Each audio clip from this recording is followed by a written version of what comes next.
The world is entering a phase where military decisions are no longer made in minutes. They are made in milliseconds. And today, for the first time, NATO has begun testing a fully autonomous response network designed to detect threats, evaluate them, and trigger counteractions without waiting for human approval. This is not science fiction. It is not speculation. It is happening quietly, under controlled exercises, and it represents the most radical shift in warfare since the invention of nuclear deterrence. The logic is brutally simple. Missiles travel too fast. Cyber attacks spread too rapidly. Drone swarms overwhelm human operators. If humans stay in the loop, they lose. So the loop is being rewritten. NATO's new architecture is being referred to internally as an autonomous tripwire, a distributed mesh of AI-enhanced sensors, satellite feeds, early warning radars, electronic warfare nodes, underwater listening posts, and cyber defense systems, all connected, all synchronized, all capable of communicating at machine speed. The concept is this. Instead of waiting for analysts to confirm a threat, the system fuses data instantly. It compares patterns with years of military archives. It ranks the likelihood of an attack. And if a threshold is crossed, it prepares an automated countermove. In theory, humans still make the final call. In practice, the time window is shrinking so fast that refusal becomes almost impossible. Once the machine predicts an incoming strike and begins pre-positioning countermeasures, a commander has seconds, not minutes, to intervene. This is the new battlefield, and it is being built right now. What makes this system different is not only autonomy, it is the scale of integration. Previous military AIs were siloed tools, a drone algorithm here, a radar classifier there, a cyber defense filter somewhere else. NATO's test unifies everything into a single nervous system. Imagine hundreds of radars across Europe, all sharing data continuously. Imagine satellites feeding targeting predictions in real time. Imagine submarine sensors recognizing acoustic signatures and instantly flagging unusual patterns. Imagine electronic warfare towers detecting jamming attempts and preparing counter-jamming within seconds.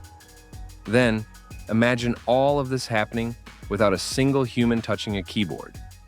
That is the level of automation now being tested. The core engine behind this network is a decision-making AI trained on millions of simulations.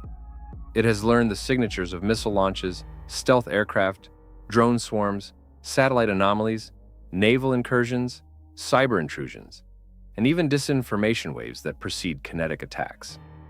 It is not omniscient, but it is infinitely faster than humans. The system does not think like a strategist. It calculates. It predicts. It weighs risks, probabilities, trajectories, timings, and it does it thousands of times per second. The danger is obvious. Once you automate perception and reaction, you risk automating escalation. A false positive becomes a potential flashpoint. An ambiguous radar echo becomes a trigger. A spoofed signal becomes a catalyst for conflict. This is why NATO insists these tests are controlled. And yet, history shows that controlled systems often escape their initial boundaries once they prove effective. Speed wins wars, and AI is speed. Meanwhile, adversaries are building their own autonomous layers. Russia is testing electronic warfare AIs that automatically jam NATO communications. China is developing drone swarms capable of independent tactical coordination. The US already uses battlefield AIs to prioritize targets for pilots and ground forces. The arms race is no longer about weapons, it is about reaction time. It is about which side can let machines decide before the other side finishes thinking. This transformation will reshape global deterrence.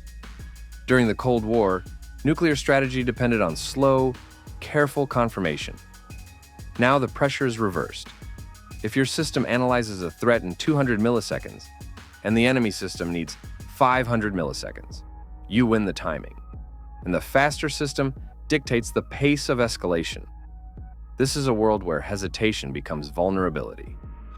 The testing grounds for NATO's autonomous network include secure data centers in Germany and the Netherlands, naval detection grids in the North Atlantic, and air defense corridors stretching across Eastern Europe. Exercises simulate hypersonic missile launches, drone swarm attacks, cyber infiltration waves, and satellite interference.